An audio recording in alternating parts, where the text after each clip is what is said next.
মজার বিরিয়ানি। বিরিয়ানি এমন একটা খাবার যে খাবারটা সুঘ্রাণই কিন্তু ক্ষুধা বাড়িয়ে দেয় আর মন চায় খেতে। যদি কিন্তু এটা কিন্তু একদমই সহজ একটা রান্না। অন্যান্য রান্নার মতো এত ঝামেলা নাই, একদমই ইজি এবং খেতে অসাধারণ। আমি বলি কি এত সহজই যখন, আমি তো আসলে প্রায়ই বানাই ফেলি, আবার সবার খুব পছন্দের খাবার। আজকে এতটাই সহজভাবে করেছি যে যারা রান্না পারে না তারাও এটা করে ফেলতে পারবে। জাস্ট প্যাকেটের বিরিয়ানির মশলা দিয়েছি, আদা রসুন পেস্ট আর গরম মশলা, এছাড়া আমি আর কিছু দেইনি। আর একটু প্লেন ইয়োগার্ট দিয়ে এখানে গরুর মাংসটা নিয়ে নিয়েছি, একটু পানি দিয়েছি যেন মাংসটা সেদ্ধ হয়, দিয়ে ঢাকনা দিয়ে ঢেকে বসিয়ে চুলাটা একটু মিডিয়াম লো ফ্লেমে রেখেছি, কারণ বেশি হাই ফ্লেমে রাখিনি। আবার ছোট ছোট করে টুকরো করেও নিয়েছি, কারণ ছোট করে টুকরো করলে বিরিয়ানিটা দেখতেও সুন্দর লাগে।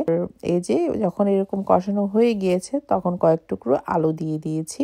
আর চুলাটা লো ফ্লেমে কিন্তু অপর পাশে বসানো আছে। আর এই পাশে আমি এখানে কালো জিরার যে চালটা সেটা নিয়েছি, একটু একটু সুগন্ধিযুক্ত চাল, খেতে ভালো লাগে। আর চালটা আমি জাস্ট একটু ঘির মাঝেই ভেজে নিয়েছি, এছাড়া আর কিছু দেই নাই।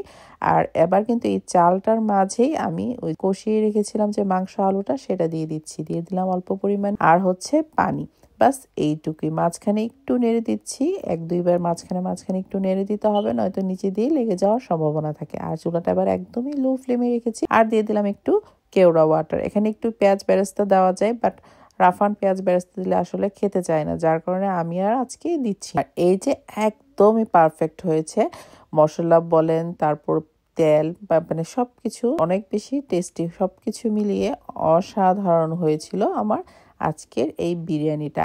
একদমই সহজ প্রসেসে আজকে দেখালাম। আশা করি আমার সব আপুদের কাছে ভালো লেগেছে।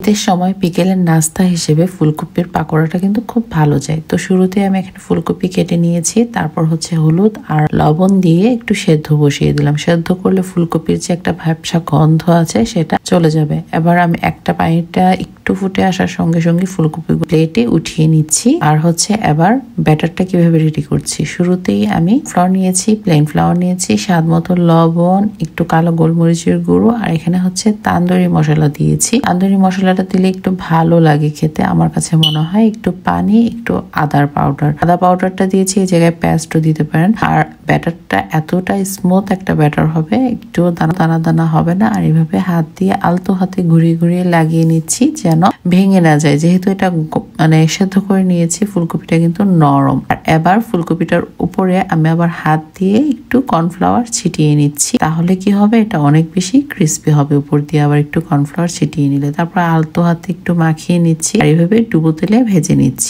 বেশি চুলাটা হাই ফ্লেমে রেখে ভাজবো না, তাহলে উপর দিয়ে লাল হয়ে যাবে, বাট ভেতরটা সুন্দর হবে না। আর একটু লো ফ্লেমে রেখে ভাজলে দেখা যাবে ক্রিস্পি হবে এবং টেস্টিও হবে। এই আমার মজার ফুলকপির পাকোড়া।